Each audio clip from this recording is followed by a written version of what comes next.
ప్రభువైన యేసుక్రీస్తు పరిశుద్ధ నామానికే మహిమ కలుగును గాక. మీ అందరికీ నా హృదయపూర్వకమైన వందనాలు. అందరూ బాగున్నారు కదా? 11వ మాసము చివరి రోజునున్న రేపటి నుండి ఆనందకరమైన మాసంలో ప్రవేశిస్తాం. మరి శుభప్రదమైన నిరీక్షణతో కూడిన ప్రభు రాకడ కొరకు ఎదురు చూస్తున్న మనం మరి మొదటి రాకడని జ్ఞాపకం చేసుకుంటూ రెండవ రాకడకి ఆయత్తపడవలసిన వారమై ఉన్నాం. కాబట్టి అట్టి ప్రభుని స్తుతిస్తూ ప్రార్థనతో మనం ముందు కొనసాగుదాం. నమ్మదగిన మా ప్రియ పరలోకపు తండ్రి, నీ మహోన్నత నామాన్ని హెచ్చిస్తూ ఉన్నా. దేవా, నా రాజ్యమును నా నీతిని మొదట వెతుకుడి, అప్పుడు మీకు ఏమి కావాలో అవి మీకు అనుగ్రహించబడును అని నీ వాక్కు ద్వారాను మాతో సెలవిచ్చినందుకే మా దేవా నీకు వందనాలు చెల్లిస్తూ ఉన్నా. అయ్యా, ఇదిగో ఈ లోకంలో మేము దేని కొరకు చింతింపక నీ అందరి విశ్వాసము చేత అయ్యా నీ వైపు మేము కన్నులెత్తినప్పుడు, మా చేతులెత్తినప్పుడు, అయ్యా మేము మొరపెట్టినప్పుడు మా మొర ఆలకించి మాకు జవాబిచ్చి మమ్మల్ని పోషించి మా ప్రతి అవసరతలు తీర్చువాడవై ఉన్నందుకే నీకు కృతజ్ఞతలు చెల్లిస్తూ ఈ మాటలు వింటూ ఉన్న మా ప్రియబిడ్డల యొక్క ప్రతి అవసరత మీ నామను తీర్చి మీ సాక్షులు నిలబెట్టుకున్నామని, వారికున్న లేమి నుండి, వారికున్న అనారోగ్య పరిస్థితులు, వారికున్న సమస్యల నుండి అయ్యా ప్రతి సందర్భంలో కూడా ఇమ్మానుయేలుగా మమ్మల్ని నడిపించమని యేసు నామం నడిపొంది ఉన్నాము తండ్రి, ఆమేన్.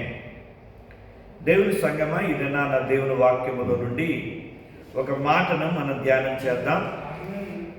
మత్తయి రాసిన సువార్త 17వ అధ్యాయము మనం దేవుని యొక్క వాక్యము మొదటి నుండి మరి దాదాపు 8వ వచనం వరకు ఉన్న ఆ లేఖన భాగాన్ని చూస్తే, ఈ భాగానికి మనం పెట్టుకున్న టైటిల్ రూపాంతరపు కొండ అని మనం పెట్టుకోవచ్చు పేరు. అనగా యేసు ప్రభు వారు తన 12 మందిలో ఉన్న శిష్యుల్లో 3 ఎంట పెట్టుకొని ఆయన రూపాంతరము పొందెను అని ఈ యొక్క లేఖన భాగంలో మనం చూస్తూ ఉన్నాం. ఈ లేఖన భాగాన్ని ఆధారంగా చేసుకొని ఒక 2 విషయాలను మనం ఈ దినాన ధ్యానం చేద్దాం. అందుకొరకే 17వ అధ్యాయము 4వ వచనాన్ని చదువుతూ ఉన్నా. అప్పుడు పేతురు, ప్రభువా, మనం ఇక్కడ ఉండుట మంచిది, నీకు ఇష్టమైతే ఇక్కడ నీకు ఒకటియు, మోషేకు ఒకటియు, ఏలియాకు ఒకటియు 3 పర్ణశాలలు కట్టుదమని యేసుతో చెప్పాను. దేవుడి మాటను మన వినికిడిలో దీవించునుగాక. ఆమేన్. దేవుని బిడ్డలారా, ఇక్కడ యేసు ప్రభు వారు రూపాంతరం పొందటానికి ఆ కొండనెక్కినప్పుడు అక్కడ మరి పేతురు, యాకోబు, యోహాను వారు 3 కూడా ఉన్నారు. అయితే వారు ఎవరు చూశారు అంటే అక్కడ మోషేను చూశారు, ఏలియాను చూశారు. ఆ ఇద్దరిని చూడగానే ఇక్కడ వీరేమంటూ ఉన్నారంటే, ప్రభువా, మనం ఈ కొండ మీదే ఉన్నాం, నీకు ఒకటి, అలాగే ఏలియా గారికి ఒకటి, మోషే గారికి ఒకటి, 3కి 3 గుడారాలు వేస్తాం, మీతో పాటు మేము కూడా ఇక్కడే ఉంటాం, అది నీకు ఇష్టమైతేనే అని ప్రభువుతో వారు సంభాషించినట్లుగా వ్రాయబడుతూ ఉన్నది. ఈ యొక్క భాగాన్ని మనం ధ్యానం చేస్తూ ఇక్కడ మాట ఏముందంటే, వారి ఉద్దేశం అయితే మంచిదే. ఏంటి ఆ ఉద్దేశం? మనము ఇక్కడ ఉండుట మంచిది అనే మాట మంచి ఉద్దేశమే. అంటే దేవునితో ఉండుట మంచిదే, దేవుని యొక్క సన్నిధిని అనుభవిస్తూ ఉండటం మంచిదే, దేవునితో సహవాసం చేయటం మంచిదే. అయితే ఆ ఉద్దేశం మంచిదే, కానీ దాని వెనుక ఉన్న ఆలోచన కూడా మంచిదై ఉండాలి.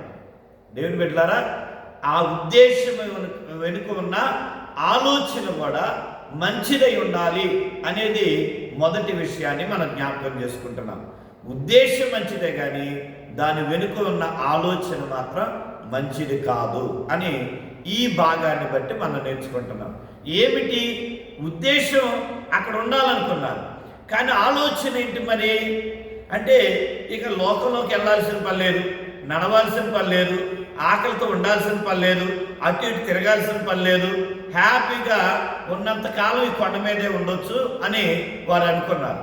అంటే కష్టపడటానికి ఇష్టపడట్లా. ఒక మాటలో చెప్పాలంటే ప్రభు యొక్క ఉద్దేశం ఏంటి? సకల జనులకు సువార్తను ప్రకటించాలి. అందుకనే వాళ్ళు పిలిచారు ప్రభు. అలాగే మరి ప్రభు రాజ్యాన్ని గురించి, తండ్రి యొక్క రాజ్యాన్ని గురించి, పరలోక రాజ్యాన్ని గురించి ఆయన ప్రకటించాలి. అలాగే ప్రభువైన యేసుక్రీస్తు వారు తండ్రి యొక్క చిత్తాన్ని భూలోకంలో జరిగించాలా. ఆయన అనేక ప్రాంతాలు తిరగాల, సువార్తను ప్రకటించాలా, మరి ప్రజల పాపాల కొరకై ఆయన శిలువ మీద తన విలువైన ప్రాణాన్ని అర్పించాలా. మరి ఇవన్నీ కూడా ఆయన చేయవలసినటువంటి పనులు. ఆయన చేయకుండా అలాగే వీళ్ళ పిలిచిందెందుకు? అనేక మంది రోగులు స్వస్థపరచడానికి, అలాగే వారికి ఇచ్చిన అధికారాన్ని బట్టి అనేక మందిని తండ్రి రాజ్యాన్ని సిద్ధపరచడానికి దేవుడు వారికి అధికారం ఇచ్చాడు. దెయ్యాల నుండి ఆ ప్రజలను విడిపించడానికి, రోగాలు నయం చేయడానికి అధికారం ఇచ్చాడు దేవుడు ప్రభు. మరి ఆ అధికారం పొందిన వారు ఆ అధికారాన్ని చేతపట్టుకొని ఎవరైతే బందీలుగా ఉన్నారో, ఎవరైతే ఆ రోగాలతో కానీ దెయ్యాలతో కానీ బంధించబడి ఉన్నారో వారి దగ్గరికి వెళ్ళి వారిని విడిపించాలి. వారి బంధకాల్లో నుండి విడిపించి ప్రభు రాజ్యంలో నడిపించాలి. ఆ పనిని మానుకొని అక్కడ ఉందామనుకున్నారు. ఈ దినాల్లో చాలామంది ప్రభు సన్నిధికి ఎందుకు వస్తున్నారంటే ఉద్దేశం మంచిదే, పరలోకానికి వెళ్ళాలి అని, నిత్య జీవం చేరాలి, నరకం తప్పించబడాలి, ఉద్దేశం మంచిదే.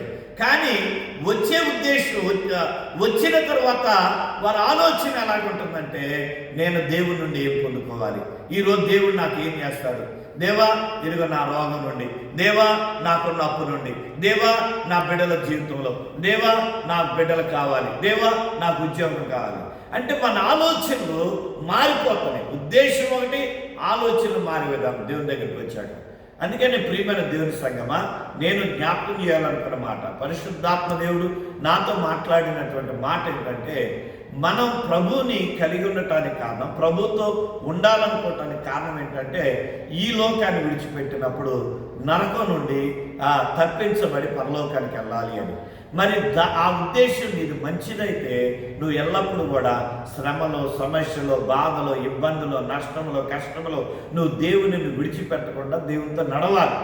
అంతేగాని నీకు మేలు కొరకు దేవుని దగ్గరికి వచ్చి మేలు పొందుకున్నాక దేవునికి దూరం అయిపోయి మళ్ళీ కష్టాలు వచ్చినాయని మళ్ళీ దేవునికి ఒక్కోసారి దూరం అవుతూ, లేకపోతే ఇంకా దగ్గరగా మరలా అప్పుడు వచ్చి ఇలాగా నీ యొక్క జీవన విధానాల మార్పులు అనేది రాకుండా ఒకే విధమైన జీవితాన్ని జీవించాలని ప్రభు నామమున జ్ఞాపకం చేస్తూ ఉన్నాను. నెంబర్ 2, రెండవదిగా 17వ అధ్యాయము 8వ వచనాన్ని చదువుదాం.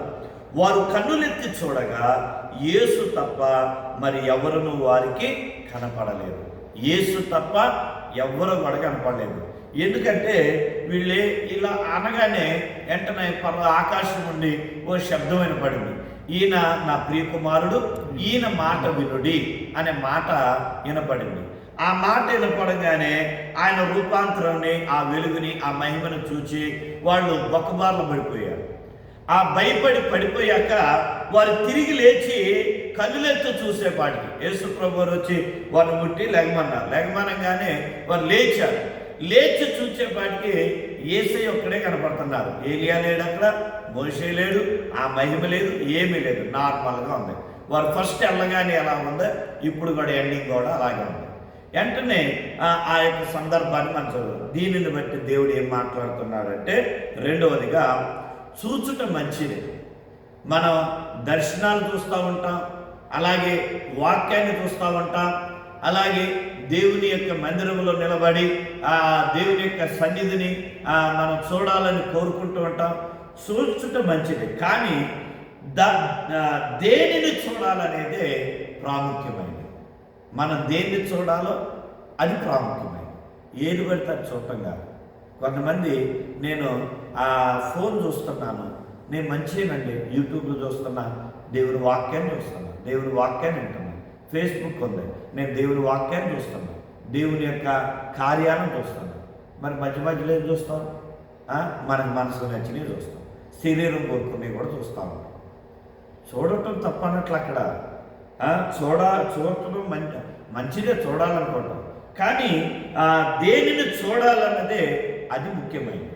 ఇక్కడ వారు అవన్నీ చూడగానే ఒక్కసారి ఏమనుకున్నారు? ఆహా, ఎంత బాగుంది ఇక్కడ అనుకున్నారు.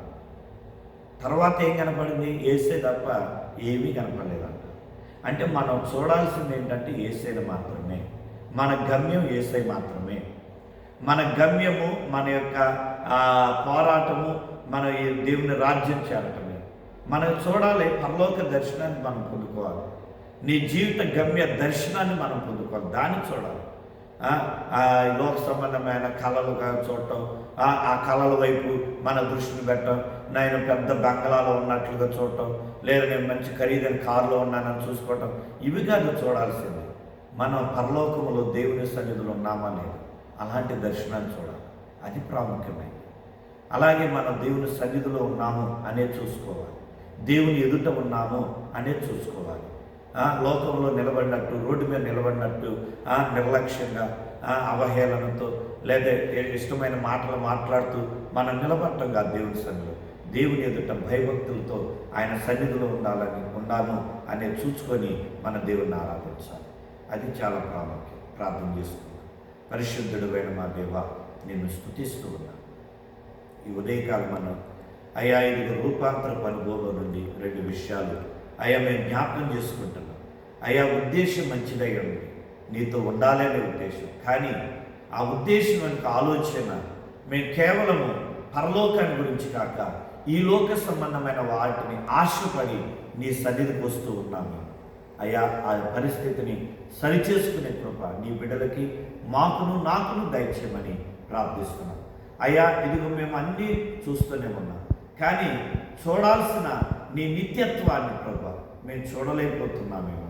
మా గమ్యం అదై ఉండగా అట్టి దర్శనాన్ని మేము పొందలేకపోతూ ఉన్నాం. దేవా ఇదిగో మేము ఏది చూడాలో అయ్యా దానిని మేము చూడగలిగే మా మనోనేత్రాలను తెరిచి మీ నామని మహిమ తెచ్చుకోమని మిమ్మల్ని ఇచ్చిస్తూ మమ్మల్ని తగ్గించుకుంటూ, ఇదిగో నాయన ఈ మాసమంతా 11 మాసాలు మా బిడ్డలను కాపాడి పోషించారు. 12వ మాసంలో ప్రవేశపెడుతున్నారు. అన్ని విషయాల్లో వారిని సమృద్ధితో నింపి దీవించి, ఆనందంతో నింపి దీవించి మీరు అక్కడికి ఆయత్తపరచమని యేసు నామం అడిగి పుణ్యం నామ తండ్రి. ఆమేన్. తండ్రి, కుమార, పరిశుద్ధాత్మ త్రియేక దేవుని సన్నిధి తోడయుండి దీవించును గాక. ఆమేన్.